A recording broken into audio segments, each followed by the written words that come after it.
Hello everyone, Assalamu alaikum. Uh, we have a session on study skills, and our topic is becoming an active reader. How we become an active reader, और reading skills को कैसे improve किया जा सकता है.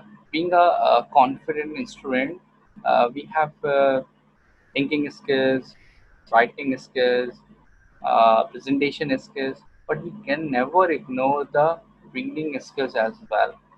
Reading is very important key element for a student. So you should have to learn how to improve your reading. How do you improve your reading? So how you will become an active reader? This is our topic. Um, these are the content. Reading actively. किस तरह से हम active reading कर सकते हैं and main idea detail implications की किस तरह से एग्जीक्यूट होती हैं किसी भी whether you go for the text book या आर्टिकल रीड करते हैं नोट्स आप स्टडी करते हैं तो रीडिंग की क्या हैबिट्स होती हैं और रीडिंग को लेकर देखिए बहुत सारे मिथ कनेक्ट हैं कि रीडिंग के लिए हमें कोई एक्स्ट्रा एफर्ट्स की कोई ज़रूरत नहीं है और रीडिंग स्किल्स कौन सा करियर में हेल्प आउट होती हैं हालांकि ऐसा कुछ नहीं है रीडिंग के बगैर तो हम जब तक हमारी रीडिंग स्ट्रांग नहीं होगी तो हम अपनी लर्निंग स्किल्स को आगे बढ़ा ही नहीं सकते the readers are the leaders as you know that readers are the leaders so if you improve your reading or reading actively reading करें with the less time you will get the more input more output so how you can use a textbook and the marking system जो RMO system है read mark and organise इसको किस तरह से effective बनाया जा सकता है these are the content active reader जो है they are completely aware of and are in control of their reading process they use active learning strategy ठीक है दो तरह के रीडर्स पाए जा रहे हैं एक एक्टिव रीडर है और एक पैसिव रीडर अच्छा जो एक्टिव रीडर है वो अवेयर होता है उसका कंट्रोल होता है खुद पर और वो पैसिव रीडर की तरह से जो है वो इंडायरेक्ट एक्ट नहीं करता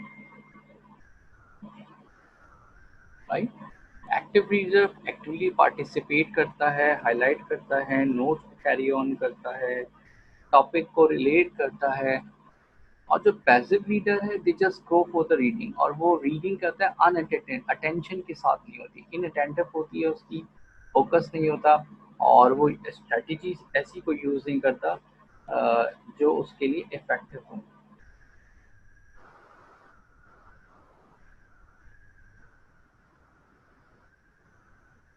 जब भी एक रीडर और राइटर के दरमियान एक कनेक्शन जोड़ती है वो एक किताब है बुक है तो what the writer want to say what the writer want to say तो इसके लिए जो एक कनेक्शन है वो उसका टेक्स्ट है तो जो टेक्स्ट बुक है वो उसको कम्युनिकेट कर रहा है इंफॉर्मेशन को आइडियाज़ को तो जो एक्टिव रीडर है वो बहुत एक्टिवली पार्टिसिपेट करता है और जो पैसिव रीडर है वो रिस्पॉन्ड नहीं करता एक्टिव रीडर जो है वो उसका पॉजिटिव एटीट्यूड होता है और वो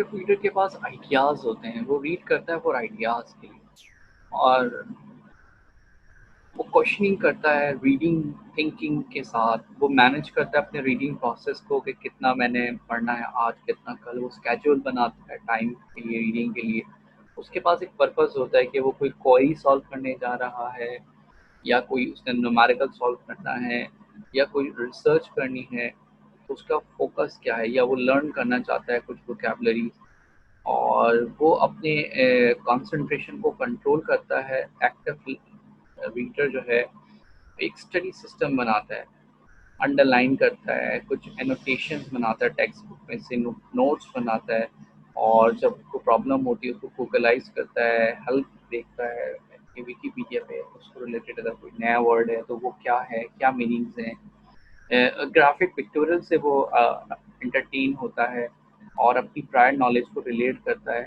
अपने एक्सपीरियंस को। लेकिन उसके मुकाबले में जो पैसिव रीडर है वो नेगेटिव एटीट्यूड होता है उसका रीडिंग की तरफ। वो सिर्फ वर्ड्स को पढ़ता है, बस खाली गो थ्रू कर रहा है, लेकिन उसको नहीं पता कि वो क्या पढ़ रहा है और वो क्या समझ रहा है। वो रीड करता है मगर विदाउट थिंकिंग और विदाउट क्वेश्चनिंग, और वो अवेयर ही नहीं होता कि वो क्या पढ़ने जा रहा है, उसको मैनेज कैसे करना है। ठीक है, और रीडिंग कब करते हैं? जब उसके पास टाइम होता है। कोई स्केड्यूल नहीं है कि चलो मैं अब रीडिंग करता हूँ। एक रीडिंग का एक असाइनमेंट, एक टाइम हो, स्केड्यूलिंग हो, टाइम टेबलिंग हो, जब आप सुकून से पढ़ सकें, फोकस करके, मोर फोकस हो।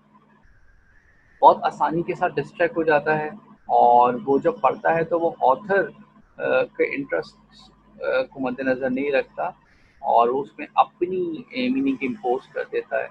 और पैसिव रीडर जो है वो मार्किंग सिस्टम को यूज़ नहीं करता, आरएमओ को यूज़ नहीं करता, वो मायने रीड, मार्क एंड ऑर्गेनाइज को।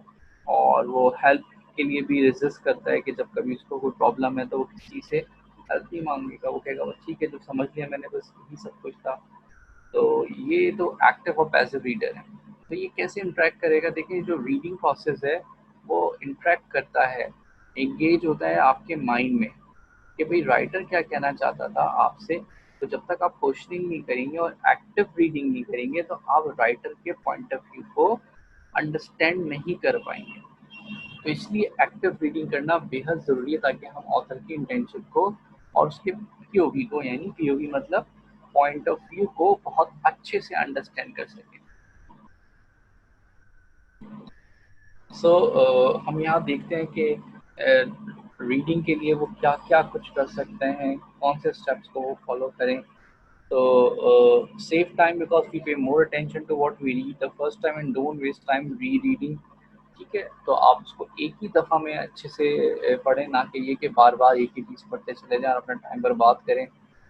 और इस तरह से प्रिपेयर करें। अगर आप एग्ज़ाम्स के लिए एकेडमिक बुक से पढ़ रहे हैं तो आप इस तरह से पढ़ें कि आपके एग्ज़ाम्स क्वेश्चन भी कवर होते हों, आपका कंटेंट भी कवरेज होता जाए, और जो पीपी पास पेपर्स हैं आपके, उसको भी आप क्लियर करते चले जाएं। तो आपके सामने फोकस होना चाहिए कि आप रीडिंग से क्या एक्सट्रैक्ट करना चाहते हैं। Stay inform about the subject that interest us, और you will be know about that कि आपको हिस्ट्री में ज़्यादा इंटरेस्ट है, या आपको कंप्यूटर आईटी और नए नए टेक्नोलॉजिकल चीज़ों के बारे में जानना अच्छा लगता है, या आप कुछ रिलीजियस पर्सन हैं तो आपको हिस्ट्री और हिस्टोरिकल और इस्लामिक वैल्यूज़ पढ़ने में ज़्यादा मज़ा आता है, या आपका मूड जो है वो पॉलिटिक्स की तरफ ज़रा ज़्यादा है, आप पॉलिटिकल साइंस के कोर्स को ज़्यादा अच्छे से अट्रैक्ट करते हैं, पढ़ते हैं। तो देखिए, ये you will be stay inform कि आपने अपने आप को, अपना इंटरेस्ट देखते हुए अपने आप को अपग्रेड करते जाना है।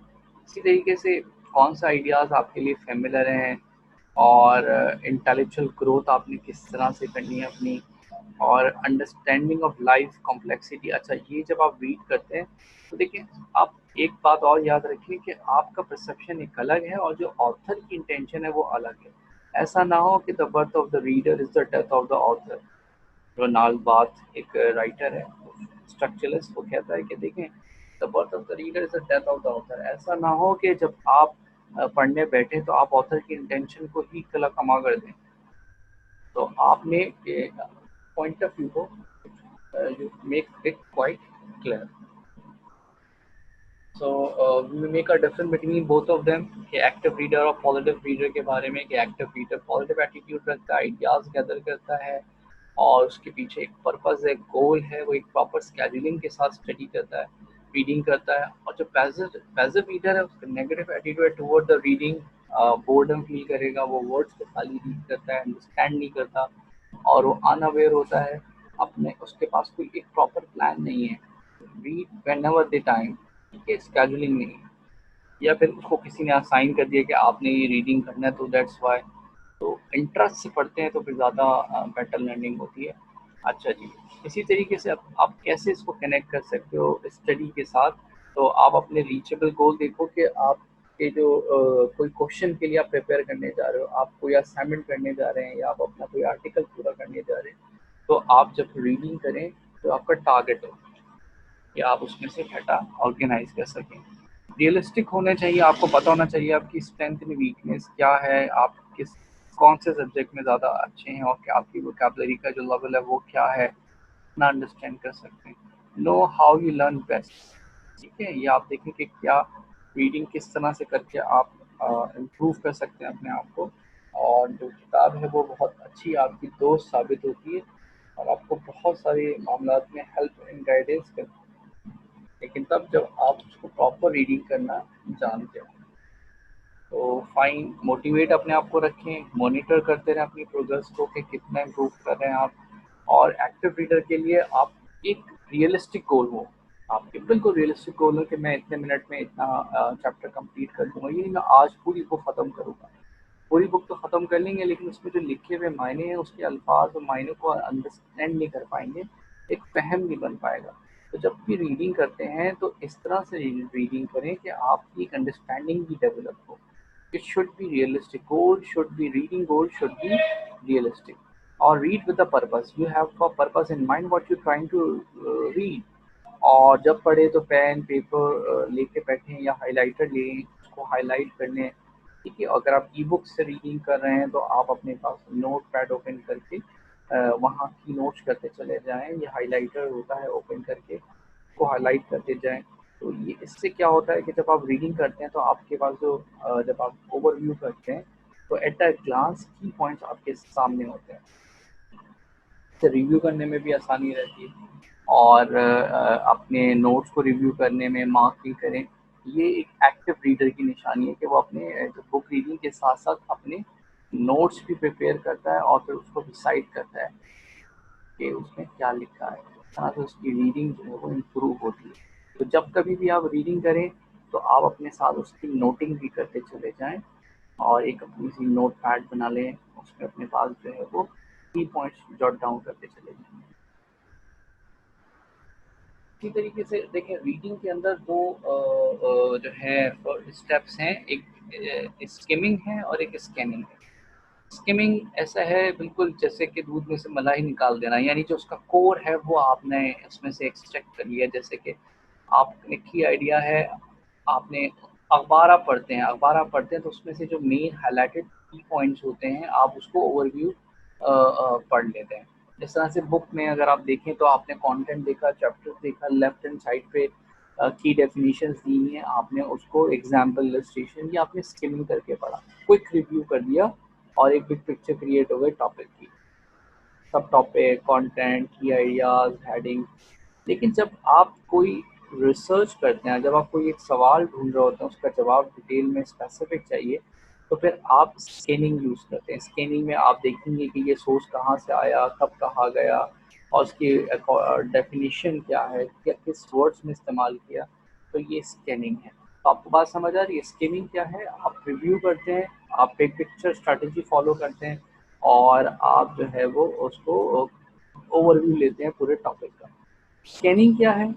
जब आप डिटेल स्ट्रेटेजी बनाते हैं जिसमें आपका पर्पस है कोई रिसर्च को पूरा करना है या कोई क्वेश्चन को सर्च आउट करना है, तो आप उसके आंसर के अकॉर्डिंगली डाटा को गैदर करते हैं। देखिए, अगर आपकी इंग्लिश ESL, अगर इंग्लिश आपकी सेकेंडरी लैंग्वेज है तो आप क्या है, आपके लिए जो है देखिए नेटिव लैंग्वेज मैटर करती है कि वॉट एवर वी लर्न।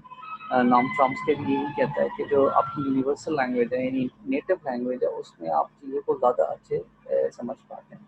जब आप उसको ट्रांसफॉर्म करते हैं इनटू अदर लैंग्वेज तो ये भी एक आपके पास एक स्टेप्स इनहेंस हो जाते हैं। तो जब कभी भी आप स्टडी करते हैं तो अगर आप उसको स्टडी करेंगे तो आप उसको कन्वर्ट करते हैं, ट्रांसलेट करते हैं, फिर आप ऑथर के पॉइंट ऑफ व्यू को अंडरस्टैंड कर पाते हैं। लेकिन रिमेंबर दैट दुनिया की जितनी भी अजीम तरीन कौमें आई, अगर आप ग्रीक को देखें तो ग्रीक्स ने अपनी यूनानी ज़ुबान में लिखा पढ़ा। इसी तरीके से जब मुसलमानों का दौर आया, हाउस ऑफ विजडम बगदाद में बनता है, तो खलीफा मामून रशीद अल रशीद ने जो है वो उसको ट्रांसलेट करा पर्शिया और फारसी में, जो ड्यूटी लगाई याकूब अल किंदी की। तो आप देख रहे हैं तारीख के अंदर इसी तरीके से रेनेसां का जो टाइम पीरियड है, इटालियन रेनेसां, उसमें भी जो इटली के शहर में लोगों की जिम्मेदारी लगाई कि आप उसको टेक्स्ट को री इंटरप्रेट करें लैटिन के अंदर। तो देखिए हर कौम ने, और फिर जब वेस्ट का दौरा आया तो वेस्ट ने भी फिर उसको ब्रिटिश इंग्लिश में जो है वो कंपोज करना शुरू किया। लैंग्वेज हर कौम ने, हर कौम की जो एक कामयाब बेहतरीन कौम रही है, जिसका राइज़अप रहा है, उसने लिखने पढ़ने के सिलसिले में सबसे पहले जो मीडियम है उसको दूर किया। और क्योंकि हमें लैंग्वेज को अंडरस्टैंड नहीं करना, हमने उसके अंदर जो छुपा हुआ इल्म है, नॉलेज है, हमें उसको अगर समझना है तो ये बहुत इंपॉर्टेंट मैटर हमने आपको बताया। अच्छा, फाइंड और स्टार्ट द स्टडी ग्रुप। अगर आपकी लैंग्वेज प्रॉब्लम है तो आप जो है जिसकी लैंग्वेज अच्छी है वो उसके साथ अंडरस्टैंड कर सकते हैं। जैसे अगर आप अरेबिक क्लास ले रहे हैं और अरबी में कोई अच्छा है तो आप उसके साथ हेल्प आउट कर सकते हैं, ताकि वो आपको जर्मन बहुत अच्छी आती है और जर्मन लेक्चर्स में आप प्रिपेयर कर रहे हैं तो आप ऐसे गीट के साथ काम कर सकते हैं, तो सोशल सपोर्ट रहती है। अच्छा, क्वेश्चन करें आप रीडिंग के दौरान आपको, ताकि पता लगता रहे कि टॉपिक क्लियर हुआ। और टॉक थ्रू द मटेरियल, जो मटेरियल है उसको आप करेंगे। अगर ऐसा होगा तो क्या होगा, यानी मटेरियल से सब से यानी ये क्रॉस आप अपना एक सेल्फ रीडिंग कर रहे हैं, अपने आप को ऑब्जर्व करते जा रहे हैं, क्वेश्चन करते जा रहे हैं। रीड करें और डिक्शनरी का प्रॉपर इस्तेमाल करें। अब तो ऑफलाइन डिक्शनरी होती है आपके पास। तो मैंने भी आपको जैसे बताया था कि हम स्कैन करते हैं और स्कैन करते हैं। स्कैन कब करते हैं, जब हमारे पास जनरल आइडियाज़ हैं, एक रिव्यू देखना चाहते हैं और ऑथर का पर्पस जानना चाह रहे हैं। एक बस हम एक नज़र में एट अ ग्लांस हम चाहते हैं कि हमें ऑथर का पॉइंट ऑफ व्यू पता लग जाए और इसमें कंटेंट किस तरह का होगा। अच्छा, स्कैन जो देखिए, जब कभी भी आप लाइब्रेरी होती है, आप एग्जीबिशंस में जाते हैं और बुक बाय कर रहे होते हैं तो आप एक स्कैनिंग की तरह से यानी प्रीव्यू करते हैं। टाइटल देखा, ऑथर का नाम देखा, प्रेफेस में जाके कंटेंट देखा, फिर उसके कुछ कंटेंट रैंडमली आपने पढ़ लिए, प्रेफेस में देख लिया, लोगों ने अगर अप्रिसिएशन दिया वो आपने पढ़ लिया, जिससे आपको पता लगा कि ये जो बुक है उसका मौजू क्या है, इसका टॉपिक क्या है और कहाँ कहाँ उसको पजीराई मिली। स्कैनिंग की बात करें तो मैंने आपको बताया कि जब हम कोई आंसर सर्च करते हैं, कोई रिसर्च करते हैं, हम कोई क्वेश्चन को मद्देनज़र रखते हुए उससे रिलेटेड फिर हम डाटा सर्च करने निकलते हैं, तो वो स्कैनिंग है।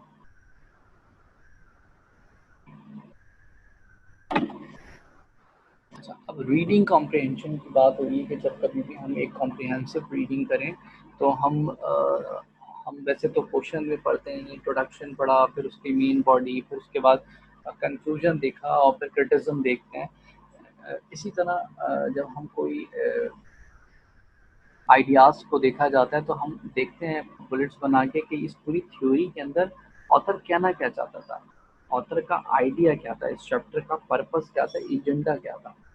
तो आप वो आइडियाज़ को लिखते हैं, उसके बाद आप मेन आइडिया देखते हैं कि क्या सेंट्रल आइडिया है। इतनी बड़ी बुक आपने पढ़ी, 7 habits of highly effective people, तो क्या चाह रहे हैं, आपकी पर्सनैलिटी को डेवलप करना चाह रहा है, ऑथर ने ये बताया। फर्स्ट थिंग फर्स्ट लिखी उसने, स्टीवन कॉवी ने, तो क्यों लिखी भाई, मैनेजमेंट के लिए, टाइम मैनेजमेंट के लिए उसने लिखी। Rich dad poor people, rich dad poor dad, तो ये ऑथर ने इसलिए लिखी है ताकि जो है एंटरप्रेन्योर्स के लिए, यंग्स एंटरप्रेन्योर्स को हेल्प आउट करे और मनी मैनेजमेंट सिस्टम को इम्प्रूव करने के लिए।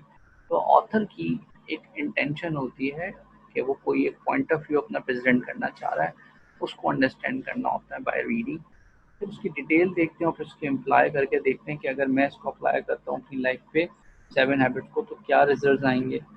ठीक है, और ये मैंने लर्निंग स्किल्स में सीखा, तो अब मैं इसको अप्लाई करता हूँ तो मुझे कैसे फीडबैक मिल रहा है, अच्छे मिल रहे हैं, बुरे मिल रहे हैं, बिहेवियर मेरा इम्प्रूव हुआ और रीडिंग का फ़ायदा हुआ। अच्छा, जब रीडर आइडेंटिफाई करता है डिटेल में तो वो फैक्ट्स देखता है कि 1935 में हुआ, बैडनेस को हुआ, 25 अक्टूबर था, डेट ऑफ सन 1781 था, ये फैक्ट्स हैं। और रीजंस यानी जो एक प्रेमिसेस है, आर्गुमेंट है, उसके पीछे वो क्या रीजन दे रहे हैं। ठीक है, उस रीजन को हाईलाइट करते हैं और फिर उसमें जो दी हुई एग्जांपल्स होती हैं उनके एग्जांपल्स हमें फिर कॉन्सेप्चुलाइज हो जाती हैं चीज़ें बहुत ज़्यादा बेहतर अंदाज में। तो आइडेंटिफाई सपोर्ट डिटेल यानी आप फैक्ट्स देखते हैं, रीजन देखते हैं और एग्जांपल्स देखते हैं, ये कब, जब आप रीडिंग करने में। और रीडिंग टाइम तो देखो बहुत आसान तरीका है कि आप number of words in passage देखें कि एक पैरा में और एक बुक में कितने वर्ड्स हैं पेजेस पे, और फिर रीडिंग टाइम से इसको डिवाइड कर दें तो आपके पास रीडिंग रेट आ जाएगा in words per minute. Words P W E M, words per minute. Let's suppose अगर आपके पास 500 वर्ड्स हैं और आपको उसको पढ़ने में 30 मिनट्स लगते हैं, तो आप 500 डिवाइड बाई 30 करें तो आपको पता लग जाएगा कि आप कितने पर मिनट कितने वर्ड्स पढ़ सकते हैं, जिससे आपको अंदाज़ा हो जाएगा कि ये बुक अगर 200 वर्ड्स की है, 300 वर्ड्स की है, तो मैं कितने अरसे में इसको पढ़ सकता हूँ, कितनी देर में मैं इसको रीड कर लूँ। ये बड़ा लॉजिकल पैटर्न है, फ्लो है। अच्छा, एक कॉन्सेप्ट आप समझते हैं हम, वो है मेटा कॉग्निशन। मेटा कॉग्निशन जो है ये आपकी अवेयरनेस है about the thinking and the action that you take control over the process. कि आपके माइंड में क्या चल रहा है जब आप रीडिंग कर रहे हैं, तो आप कुछ एक फरसुदा ख्याल या एक कोकोस वर्ल्ड में तो नहीं फंसे हैं और किसी हेलुसिनेशन का शिकार तो नहीं है, ठीक है, और माइंड में कुछ अजीब अजीब से डॉगमास क्रिएट नहीं कर लिए। तो मेटा कॉग्निशन क्या है? Is a awareness of yourself in the process of thinking, कि what you are thinking and what action you have to be take to control. उसके लिए सबसे पहले सेट रीचेबल गोल, और रीडिंग के वक्त आप एक गोल सेट करें। Be realistic about your strength and weakness, you must be aware about that कि आप स्ट्रेंथ क्या है, कौन से एरिया में आप ज़्यादा स्ट्रॉन्ग हैं। मैथमेटिक्स है, हिस्टोरिकल बहुत कमांड रखते हैं, इस्लामिक वैल्यूज़ में आपको बहुत नॉलेज है, इल्म है। अच्छा, know how you learn best and your learning style, तो आपका लर्निंग स्टाइल क्या है। विजुअल चीज़ों को समझ पाते हो रीडिंग में टेबुलर के ज़रिए, या फिर आप ऑडियो रीडिंग से ज़्यादा अच्छे से अंडरस्टैंड कर सकते हो, या काइनेस्टिक, या आप बॉडी मूवमेंट के साथ आप जब रीड करते हैं तो तभी आपको ये बात समझ आती है। तो नो योर लर्निंग स्टाइल, के which learning style do you have to adopt, और फाइंड वेज टू मोटिवेट, अपने आप को मोटिवेट करते रहें रीडिंग के लिए। और रीडिंग के लिए मोटिवेट करना के दो तरीके के, इंट्रिंसिक एंड एक्सट्रिंसिक। कि एक तो ये कि भाई बहुत अच्छा पेपर पास हो जाएगा, एग्जाम अच्छा हो जाएगा, खुद से लिख सकेंगे। दूसरा, नॉलेज गेन होगी, आपके पास एक इल्म आगाही शऊर जो है, जो हम दावा करते हैं, वो आपको मिलेगा, क्योंकि आप उन टॉपिक से रिलेटेड फिर आप हर की बात को समझ सकेंगे, अच्छे से अंडरस्टैंड कर सकेंगे। अच्छा, study eight times and in places that you have focus, जो आपका एक की प्लेस है, की एरिया है, वहीं फोकस करें रीडिंग में दौरान किसी किस्म का कोई डिस्ट्रैक्शन नहीं होना चाहिए, और अपनी प्रोग्रेस को चेक एंड बैलेंस करते चले जाएं, राइट। अच्छा, ये कुछ मिथ हैं जो मैं आपसे शुरू में बात कर रहा था कि रीडिंग जो है वो एक दफ़ा बस रीड कर लो सब समझ आ जाएगा, नहीं, कई दफ़ा रीड करना पड़ता है, उसकी रिहर्स करनी पड़ती है, और एक दफ़ा में मीनिंग आपको डिफरेंट नज़र आएंगे, फिर आप उसको डिक्शनरी से वाकिफ़ हो जाएंगे, फिर रीडिंग करेंगे, पूरा सेंटेंस और पैरा के मीनिंग क्वाइट डिफरेंट होंगे। और रीडिंग स्किल आसान है, एज अ चाइल्डिश गेम के हर कोई समझ लेगा, और ये तो कोई ये भी कोई सीखने की ज़रूरत है, ये एक मिथ है, ऐसा ही है। रीडिंग को भी सीखने की ज़रूरत है, उसका भी एक आईक्यू एक होना चाहिए कि कैसे रीडिंग करते हैं, रीडिंग का एक प्रोफेशनल तरीका क्या है, जैसे कि अभी हमने इतनी सारी टिप्स आपको बताई, इनमें से वो अडॉप्ट करते हैं। और read all stuff with some speed, same speed. ये एक बात है कि हर चीज़ को आपने एक ही तरीके से पढ़ते चले आना है, नहीं, कब आपने देखा एग्जाम्पल है, कब आपने देखा कि ये आपकी लैंग्वेज का नहीं है, नेटिव लैंग्वेज का नहीं है, कब आपने देखा कि बहुत ज़्यादा पॉजिटिविज्म नज़र आ रहा है, कब आपने देखा कि कंटेंट में बहुत ज़्यादा नेगेटिविज्म नज़र आ रहा है। तो आपने जो स्टफ़ है उसको देखना पड़ता है कि वो कितनी स्पीड से उसको यूटिलाइज किया जा रहा है, ताकि आप उसको कंट्रोल कर सकें। Underlining noting are not necessary, ज़रूरी नहीं है, ये बात मिथ है। लेकिन जो है वो कहते हैं कि आप जब तक रीडिंग कर रहे हैं तो आपको अपने पास एक रिकॉर्ड मेंटेन करना चाहिए, ताकि पता लग सके हमें भी और आपको भी कि कब जो है वो हमने इसको कंप्लीट किया। तो reading all stuff with the same speed, underline noting are not necessary, और उसके बाद reading skills can not help in own career, कि हमें रीडिंग स्किल्स सीखने की क्या ज़रूरत है, इसका क्या स्कोप है, ये हमारे किस काम में है। तो टेक्स्ट बुक सिस्टम को आप कैसे यूज़ कर सकते हैं, आप उसको हाईलाइट करें, उसको मार्क करें, RMO read,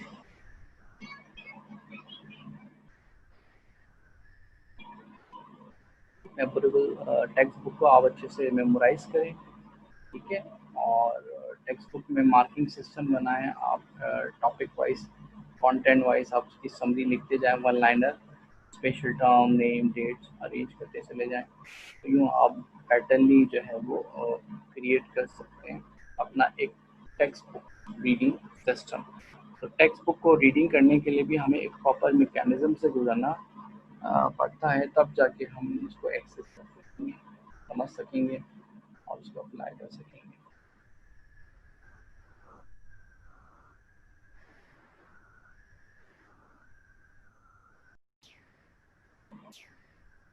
So what you learn from the previous from this lecture कि आप रीडिंग को भी एक स्किल सेट समझें और रीडिंग को एक मिथ ना समझें। रियलिटी यही है कि रीडिंग स्किल्स को भी लर्न किया जा सकता है, रीडिंग स्किल्स को इम्प्रूव किया जा सकता है, और मैंने कोशिश की आपको समझाने की, और ये कैरल की बुक से हमने उसको बीइंग कॉन्फिडेंस स्टूडेंट से हमने इसको ओरिजिनेट किया, और जिसमें स्कैनिंग का कॉन्सेप्ट बताया गया, जिसमें आपको एक्टिव और पैसिव रीडर के दरमियान डिफरेंसेस हम बताए गए, और रीडिंग की इम्प्रूवमेंट और टिप्स हमने क्रिएट किए कि आपने जो है इस तरह से हमने कहा कि मोटिवेट होना ज़रूरी है, जैसे कहा रीडर्स आर द लीडर्स। तो if you do proper reading तो you will be become a leader. बड़े बड़े जो है जो राइटर्स हैं उनकी बुक कहाँ से कहाँ तक अवेलेबल होती हैं, और हम उसको खुद से रीडिंग करते हैं, अंडरस्टैंड करते हैं, तो फिर हमारे एक ख्यालात बनते हैं, सब कुछ बनता है। तो रीडिंग बहुत इम्पॉर्टेंट है, रीडिंग को हम निगलेक्ट नहीं कर सकते कि जैसे अदर सब्जेक्ट्स हैं, और इस तरह से इस टॉपिक में भी बहुत सारे टॉपिक्स हैं। तो आप कहें कि रीडिंग स्किल्स का हमारे करियर से कोई लेना देना नहीं है, तो we should keep it light. तो ऐसा हरगिज़ नहीं है, ये शॉर्ट नोट में भी मेंशन है कि how to improve the reading skills. So I hope we will be better to deliver all this, and we will be understand all this lecture. Inshallah, we will meet in the next lecture. Take care, stay home, stay safe. Allah Hafiz.